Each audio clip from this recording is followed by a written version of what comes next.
Let me welcome everyone and thank you for joining us for this afternoon for the University of Regina's 2022 Alumni Effect Virtual Speaker Series.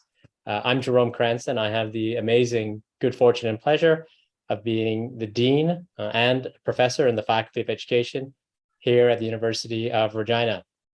Over about the next hour, you'll get to hear from an incredible alum, Kelsey Zipchen, a lifelong learner from University of Regina, hear about her pathway, things that she's doing. Before I get to the formal introduction of Kelsey and ask her actually to say a few words, as would be appropriate and is always the way we get things moving forward. I want to take a bit of time to acknowledge the University of Regina is situated on the territories of the Nehiyahuak, the Anishinaabeg, the Dakota, Lakota, Nakota, and on the traditional homeland of the Métis Nation of Saskatchewan. The University of Regina is located on Treaty 4 and has a presence on Treaty 6. And as educators, human beings who live on these lands and territories, we take seriously our responsibilities to learn the truth, to speak the truth, and to put time and energy into relationships that will move us all forward. The University of Regina's Alumni Engagement Department is pleased to be able to offer the Alumni Effect Speaker Series virtually. This is my first time hosting a lecture in this series. I'm incredibly grateful to be invited, very appreciative that Kelsey would be willing to let me serve as moderator and host. And I hope that your time with us today motivates you to return for future sessions and to stay engaged with the alumni department. I should point out to all of you that the sessions are being recorded and will be posted on the U of R alumni website, so you can watch the presentations again and again and again, or share them with your friends and family. I gotta admit, I kind of find it small. Like, I guess people do that, watch them over and over again. You'll see the link to the alumni website in the chat if you'd like to access the video later. It's my great pleasure to introduce the fourth speaker in the University of Regina's 2022 Alumni Effect Virtual Speaker Series, Kelsey Zipchen. Kelsey, we're incredibly glad you're joining us today. I'll read a little bit of the intro bio, but then I will actually ask you to definitely provide more contour, context, and color to it. Kelsey is an alum of the University of Regina and has earned a Bachelor of Education and her Bachelor of Arts, both from this university. After teaching students in Saskatchewan and then later earning her Master's in Education from the University of Saskatchewan, Kelsey pursued her California Certified Studio Teaching designation and is now a teacher on film and television sets across Canada, where she tutors young working actors. Kelsey is going to discuss her experience as a student and as an alum at the University of Regina and share with us the challenges and steps that she took to achieve her goals. Before we get into sort of the question and answer and open it up to all of you, Kelsey, if you want to provide much more vibrancy to that introduction, I'd welcome you to. Hey, thank you so much. Thank you for having me. I'm really honored to be included in this series. Yeah, I guess as you mentioned, I'm a California certified studio teacher in the film industry, based in Toronto currently, and specifically what that job is obviously an educator first and foremost. I help young actors, keep up with their education and their studies while they're working on set. But I'm also there as a welfare advocate to ensure their safety and their comfort while they're employed on a production. So I've been a teacher for 12 years now, and I've spent the last 5 of those years working in the film industry on shows like Lock and Key, Umbrella Academy, The Boys. My first film, which was the Adam Project, came out this year. That was a Ryan Reynolds movie on Netflix, came out in the spring. And most recently, I was working on the Percy Jackson series that's being adapted for Disney Plus right now. So it's kind of taken me all over all kinds of genres and shows. Anywhere there's children working in Canada in film, I try to be there.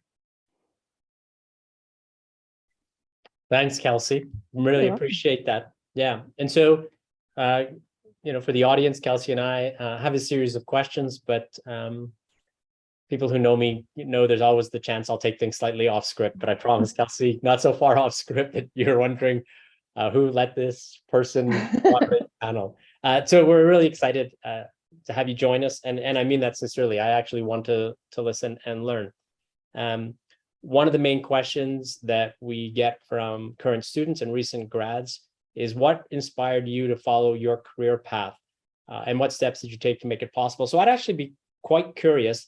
You were a Saskatchewan-based teacher, pursued graduate studies, and then something inspired you and took you into this whole new venture. So, please take as long as you want to kind of take us through this trajectory of making a decision to become a teacher, getting grad studies, and then making this decision to transition into, such an important role in the film and television industry. Sure. Yeah, I think, from a young age, I knew that I always wanted to be a teacher. And when it came to where to apply, U of R had a very reputable, still has a very reputable education program. And it was also home for me. So it was sort of an obvious choice that I could stay home and have that support system while going to school. So when I went through the program, I graduated in 2010. I applied to multiple school divisions, did heaps of interviews. There wasn't a lot for teaching jobs at the time, but I was very fortunate to get work with Regina Public and taught at Tom for 3 years. And then my now husband, I met him and we moved to Saskatoon, where I started over in the Greater Saskatoon Catholic Division and taught at St. Joseph in Saskatoon for 4 wonderful years. And then, my husband Tanner was given an opportunity to pursue his own career in the film and media industry. And that at a certain point that required a move out east to Toronto to sort of continue what he was doing and grow beyond what he was able to do from Saskatchewan. So we kind of took the leap and moved out to Toronto. Didn't really know where it would take us or how long we'd last or what was waiting for us there. But his things really took off for him. And I didn't jump into teaching right away. I decided to work on my master's degree to continue, as you said in your introduction, I'm a lifelong learner, and I wanted to continue to just see what else was out there, to learn more about education, to see if it might open up some new avenues for me, just to sort of take some time to reevaluate what I was already doing in my career as a teacher. So I worked away at that, and at the same time helped Tanner out with what he was doing in his work. And it was through that I encountered the world of set teaching and learned that was a career,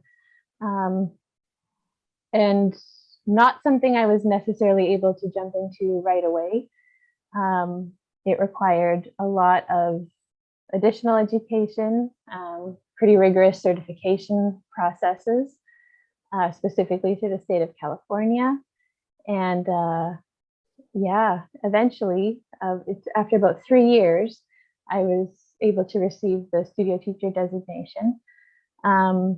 And at the same time, I was just taking any opportunity that I could to be on a set, near a set, working with students, networking, learning how this industry worked. Because as much as I was, a film nerd, in high school growing up, I worked in 3 different movie theaters in Regina. So shout out to Cinema 6, Drive-In, and Rainbow Cinemas. It was a lot of fun working those jobs in high school.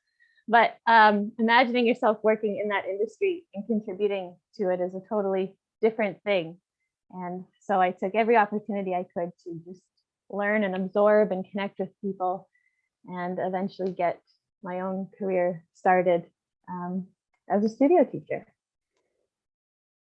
Terrific. So thanks. So I can tell you in the kind of the ramp up, the warm up for me hosting this, one of the things I noticed at an email or a chat is I'm not sure in which of those 2 contexts, whether it's here in Regina or here in Saskatoon, there's someone who was going to join this call who's so excited because you were their grade 9 teacher. So I can tell you, whatever you did here in Saskatchewan resonated with people.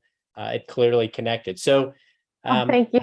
yeah, well, again, I think it's important when people get to hear that, they've left a positive impression, particularly with teachers. I don't think teachers hear it nearly enough. I'm, a former teacher and the dean of a faculty. So I think it's important for you to know that clearly that connection and that commitment you made resonated. So focusing on, the challenges that you faced, and as far back as you want to go, in terms of making the decision to become a teacher, as you pointed out, 2010, it was sort of an era where jobs are not easy to come by, transitioning to a new city in Saskatoon, then transitioning to Toronto. What are the kind of career path challenges that you saw in front of you? And, what are the little pearls of wisdom that you might pass on to someone else in terms of how they make the next step when faced with a challenge? Oh, it's a great question. I guess the first challenge I faced in my decision to become a teacher is that I didn't apply to education right out of high school. I did a couple years of arts and science just to sort of feel things out. And I learned after the fact that fewer candidates are selected when applying indirectly as a transfer student. I don't know if that's still the case, but it was at the time.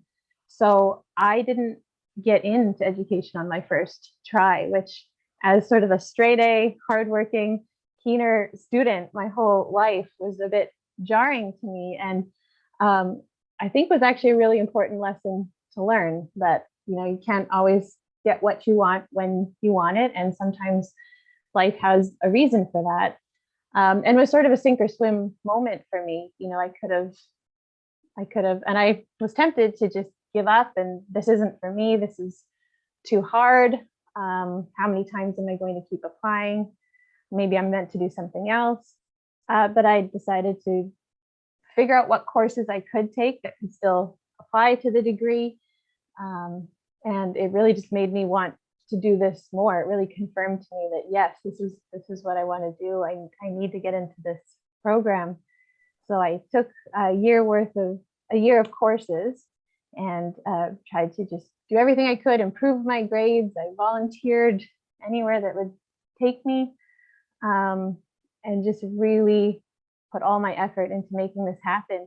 And I applied at schools all across Canada, but in my heart, the U of R is what I wanted, but I just wanted that safety net in case it happened again. But I was very fortunate to be accepted on my second try, and the rest is sort of history from there.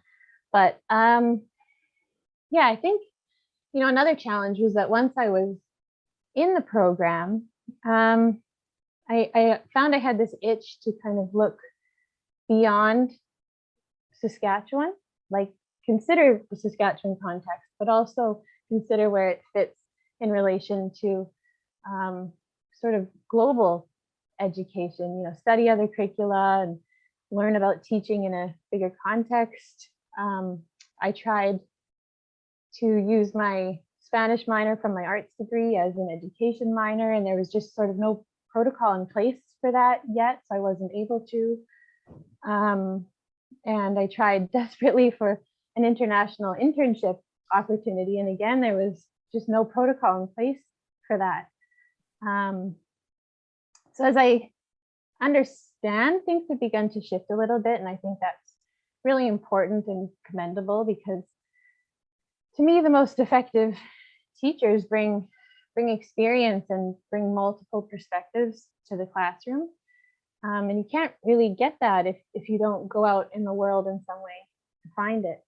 So if that's being encouraged a bit more in the program, I'm really happy to hear that, because I think what it did for me was reinforce a perspective, a feeling that I sort of already had, and those who've grown up in Regina and Saskatchewan can probably relate to, where Saskatchewan can feel a bit remote and a bit cut off from the rest of Canada and some of the opportunities that exist in the rest of the world. And when it comes to choosing a career, it can be a bit overwhelming. You know, there's these sort of classic jobs that you think of as, you know, teacher, nurse, police officer, trades, farming, that in very traditional settings, and all very valuable and important jobs, but maybe not necessarily the job for you. And it can be tough to think beyond that, or think about how you can use your skills and your passion, but maybe just in a different context than what you've been exposed to. So what I've learned and what I would say is that, you know, if you are feeling that way, don't feel limited. It's a big world out there, and, you know, explore and meet people who can maybe help steer you to what it is that your heart is looking for. And know that your degree, your U of R degree, can be a stepping stone to other avenues as well. If Regina is home and Saskatchewan's home and there's opportunity for you there, that's wonderful. And if it's not, then get out there and don't be afraid to kind of seek opportunity and be adventurous and see where life might take you. Thanks, Kelsey. First, I want to thank you for your tenacity and persistence. I really do. Yeah, I mean, the reality is, for our faculty, our direct entry program is bigger than our after degree program. We try to make adjustments, but the reality is we have overwhelming numbers who want direct entry. So I'm, like I said, as the dean of this faculty, and as someone who calls Regina home and lives in Saskatchewan, I'm so deeply grateful and appreciative for your persistence and tenacity. And I agree with, you know, the need for us to open up the eyes, the possibilities, the minds of our students to what all is out there. And I think, you know, you joining us is fundamentally important to opening up the possibility. Thank you. You're welcome. So if you could think of a mentor or two or a few, and you can name drop if you want, or you can sidestep the names if you want. Could you speak to the kind of example they set for you as you navigated and transitioned through the various aspects of your career? And they don't, again, they don't have to be faculty of ed people you've encountered in your life who helped you kind of see that global perspective, and also, you know, where you got your tenacity and persistence from, because a lot of times, you know, we don't honor those folks who helped get us there. Oh, yeah, great question. Well, I think in the U of R context, that a central figure in this whole journey for me would be Val Mulholland. She's not only the person who, you know, selected me for acceptance into the program and allowed me to get all of this started, but she was my program advisor throughout my years there, and eventually my professor. And anyone who's had the privilege to learn from Val knows what I mean when I say that she's got this worldly sort of wisdom and this endless knowledge of education that really challenged me to break molds. And she always supported me in seeking my own path, and of course to expect the same from my students, to encourage them to chase whatever it is that they're after. And another wonderful professor and former dean of education too, Dr. James McNinch, who introduced, at least to me, the LGBTQ issues and experience into our program, which really started me on a journey of expanding my own perspective, considering multiple perspectives and the voices and experiences that would be in my classroom that were different from my own. He just had an amazing story and a wonderful way of relating to us. And in terms of, you know, my film career, what I'm doing now, I would say, you know, I've connected with some wonderful teachers out here who've taken me into their community and helped me navigate this often very daunting process of how to acquire the certifications that I need and how to establish myself in the industry. I've been very privileged to work with some wonderful, wonderful, very educated people out here.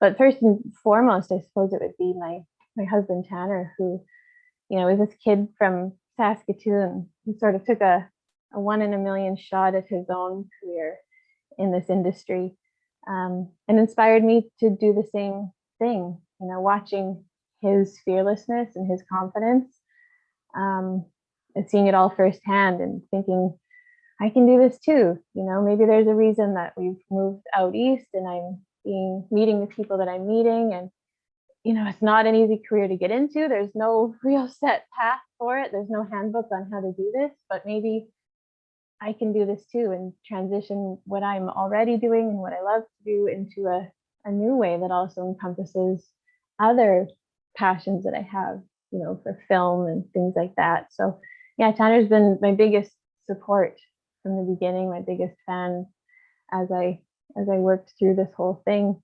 You know, whether it was needing to go back to school, studying for exams, or moving across the country to Vancouver for months at a time to work on productions out there, sometimes with as little as a week's notice to pack up and get out there. He's always like, we'll figure this out, we'll make this happen, you got this. So yeah, definitely he's been a constant source of support for me too. I think that's so. I think it's wonderful. I think it's beautiful that you recognize and honor the folks here at U of R. In the cases of Dr. Mulholland and Dr. McNinch, James and Val, the Faculty of Education has been blessed in so many ways. Truly. By their presence, their insight, their wisdom. You know, both now retired, but constantly reminding the faculty of our commitments. And so I think that's wonderful for you to recognize them. I also think, you know, to recognize your partner, Tanner, you know, journeying with you and supporting you. And I'm going to assume if I had him on the call, he'd be talking about you as a source of inspiration for him too. I might be wrong, but I'm just going to go down that. No, I think you're right. Yeah, I would just, you know, I won't call him up. I won't ask you for his number so I can call him to do a verification on this. Before we kind of move to the audience Q&A, you know, the alumni team here asked you, and you were gracious enough to join us. How would you talk about, you know, your experience overall at the University of Regina as an alum, in terms of the ways that foundation helped you achieve the goals and in terms of, and even in the aspirations of where you still hope to go? Yeah, I think, you know, the U of R was definitely a big stepping stone to what I do today. I mean, my education degree got me into the classroom to start this whole journey, and my internship experience provided, it was, you know, valuable experience to grow professionally. So in that sense, it really helped me to reach my goals and what they were at the time. But as you know, as we discussed, you know, I do consider myself a lifelong learner, and I'm someone who doesn't sit still very long. And I had this desire to kind of keep growing and learning. And as I learned more about the world and myself, and my goals expanded beyond the classroom and beyond Saskatchewan, I went back to school more than once, a few times, to pursue more degrees and credentials, like I was saying, to be able to to gain this studio teacher designation.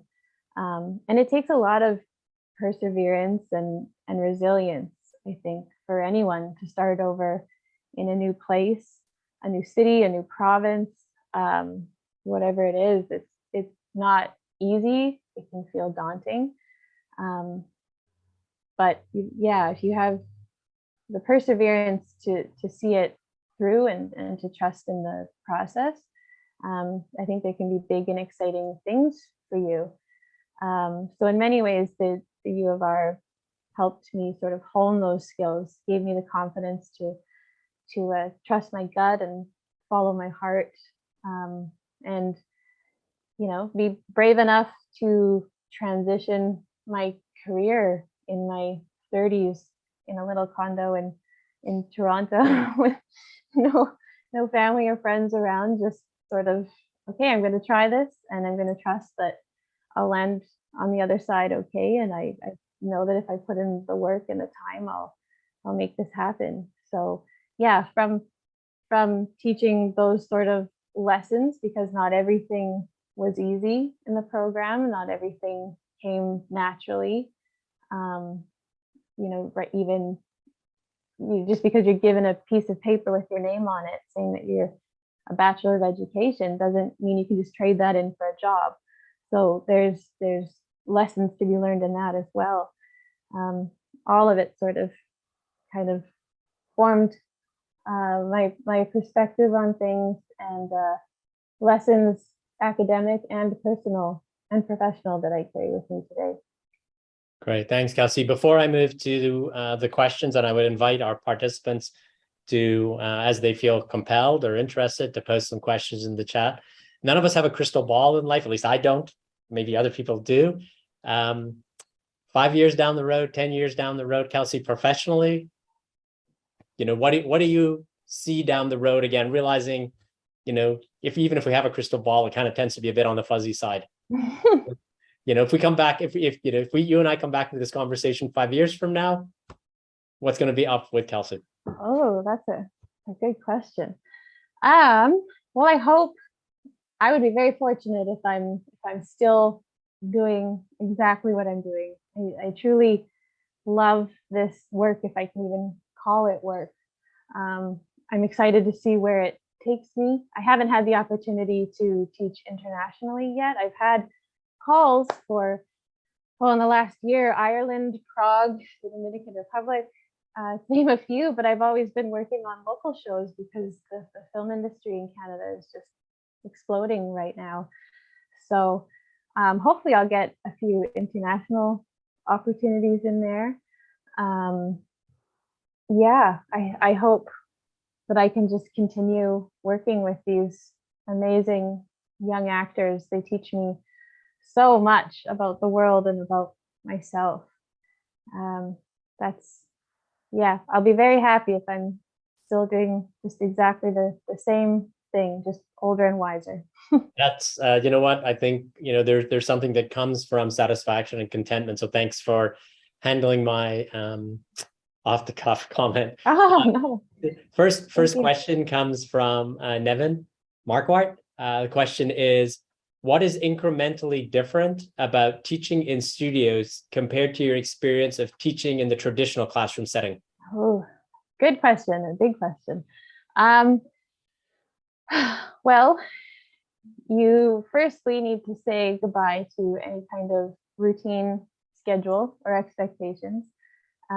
We work long days, we work unpredictable days, we work in all sorts of weather and environments, up on mountains, out in deserts, in busy city streets and dirty back alleys. Wherever is required, we're there. So you've got to be able to really adapt to whatever's thrown at you. Sometimes working through the night. That's a big thing. Just no routine, predictable schedule or shooting locations. One nice thing is I generally work on almost a 1-to-1 ratio, one student and myself, maybe a couple students. but it can't ever exceed just a handful because of that welfare piece where I need to keep eyes on them wherever they are, to, like I was saying, ensure their safety and their well-being on set.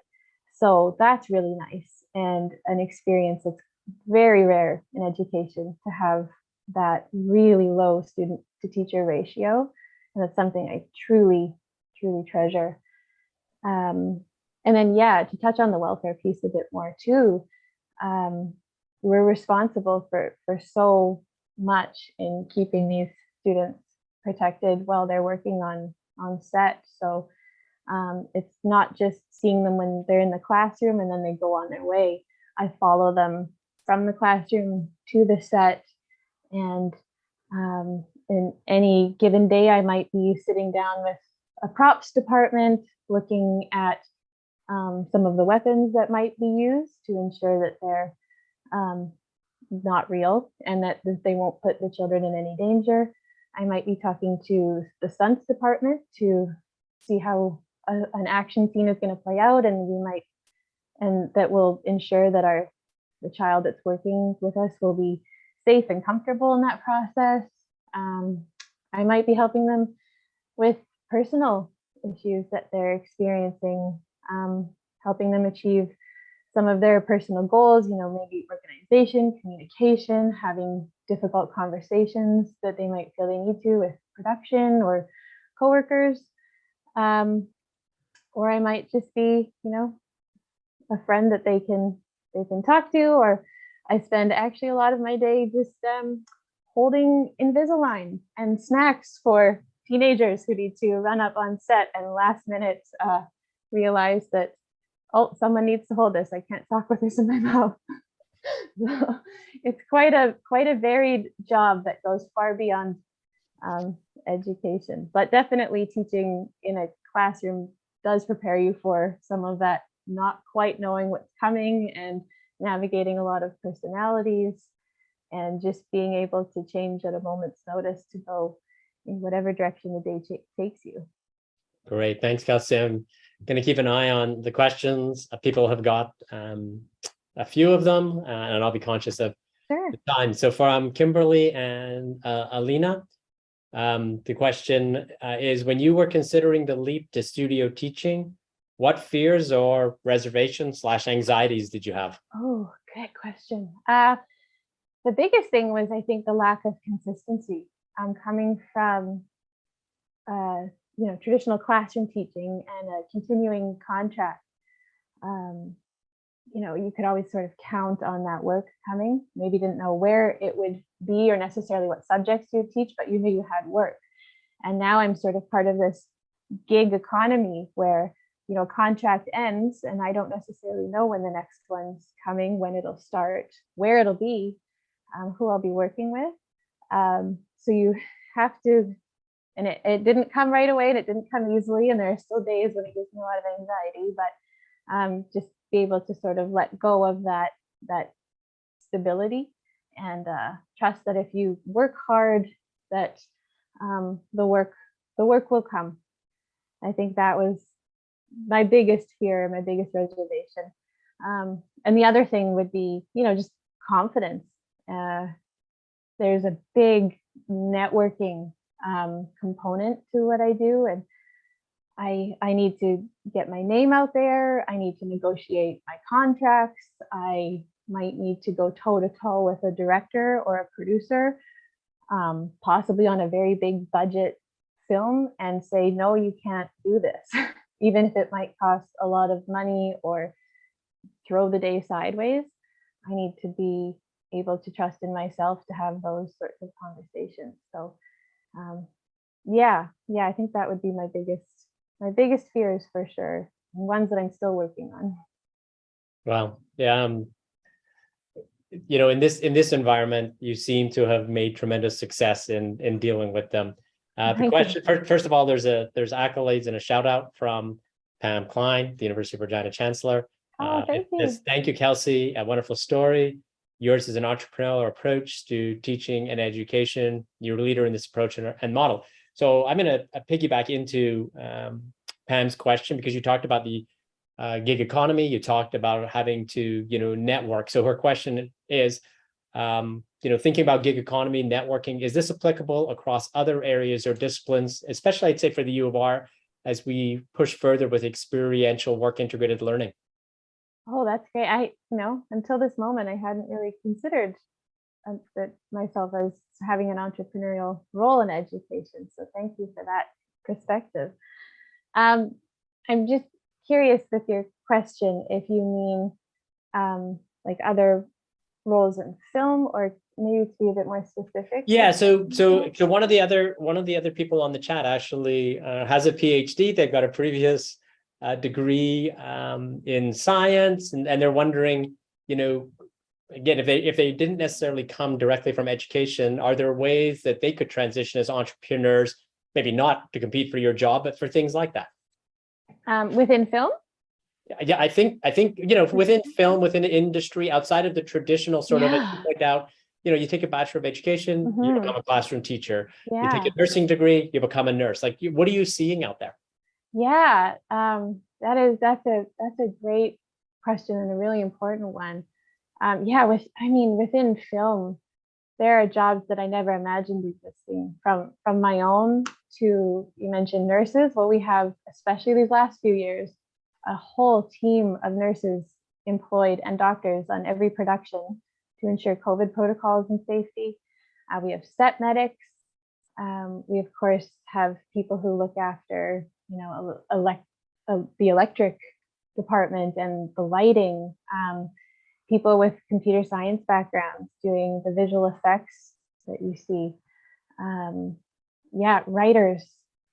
So many talented people that work at every level. There are so many ways to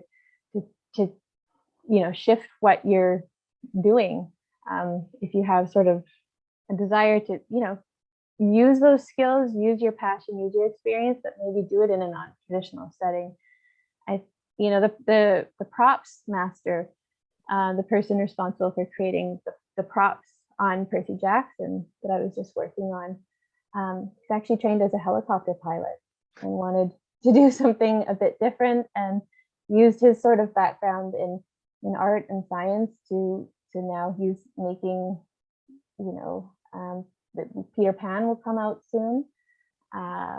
And he did, the weapons on that, and he's doing the swords and some of the props that you'll see when Percy Jackson comes out. So yeah, it's sort of endless. And that's just one. The film industry is big, but it's just one industry.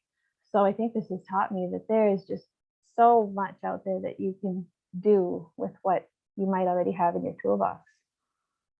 Perfect. Thanks, Kelsey. Staying as much as I can to script, which isn't always my strong suit. I want to thank you, Kelsey, for making yourself available, engaging in this conversation. I want to thank everyone who joined us today for contributing to the conversation, either through posting or just through listening. And Kelsey, as the dean of this faculty, I want to thank you for choosing us. I want to thank you for choosing this faculty. I want to thank you for making us, both as a faculty and a university, as a city and a province, stronger through everything you've done. A video of today, you're welcome. A video of today's Alumni Effect will be posted soon on the alumni section of the university website. A link to the website can be found in the chat. Feel free to share the link with family, friends, and anyone who's thinking about the U of R or the Faculty of Education. And please don't forget to check the University of Regina website for more information on upcoming events in this series and other amazing things that the University of Regina continues to do. The next Alumni Effect speaker will be on September 20th and will feature Jetty Yi, the Director of Business Development for FHQ Developments and a proud member of the Wood Mountain Lakota Sioux Nation. Until then, take care and enjoy the cloudy but beautiful summer weather. Thank you all.